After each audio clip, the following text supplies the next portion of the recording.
મિત્રો, આજે આપણે બનાવીશું ઠંડીમાં ખાવાની મજા પડી જાય તેવા બહારથી ક્રિસ્પી અને અંદરથી સોફ્ટ ટેસ્ટી વડા. આ વડાને તમે ચા સાથે અથવા લીલી ચટણી સાથે સર્વ કરો, ખાવાની મજા પડી જશે.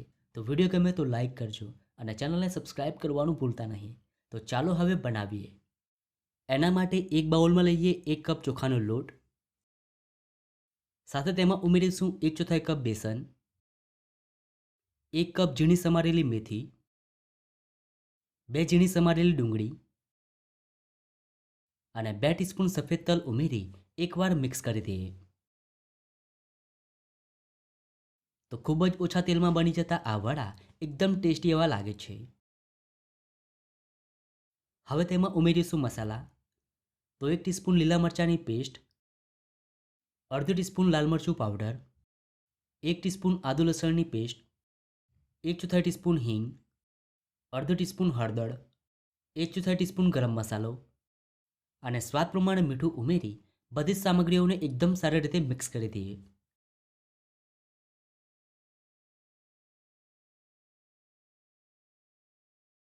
હવે તેમાં ઉમેરીશું પાણી. તો જરૂરત પ્રમાણે પાણી ઉમેરી ડો તૈયાર કરી લઈએ.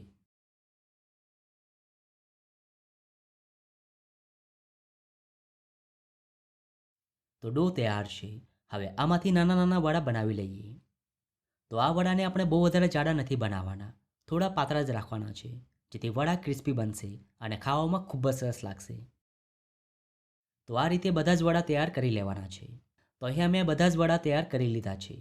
હવે આપણે વડાને તળીશું. એના માટે એક પેનમાં લઈશું 1/4 કપ તેલ. તો અહીંયા આપણે વડાને સેલો ફ્રાય કરીશું. હવે તેલ ગરમ થાય એટલે આ રીતે એક એક વડાને ઉમેરતા જઈએ અને મીડિયમ ફ્લેમ પર બંને સાઈડ ગોલ્ડન ક્રિસ્પી થાય ત્યાં સુધી તળીશું.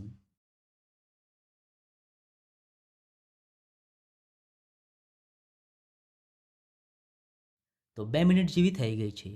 હવે વડાની સાઈડ ચેન્જ કરી દઈએ.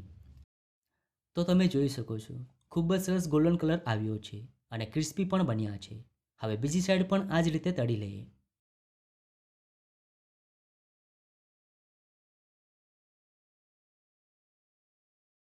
તો તમે જોઈ શકો છો, વડા બંને સાઈડ ગોલ્ડન ક્રિસ્પી થઈ ગયા છે.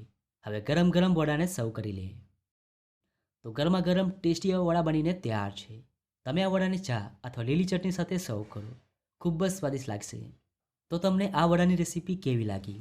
જો રેસીપી ગમી હોય તો વિડીયોને લાઇક અને શેર કરજો.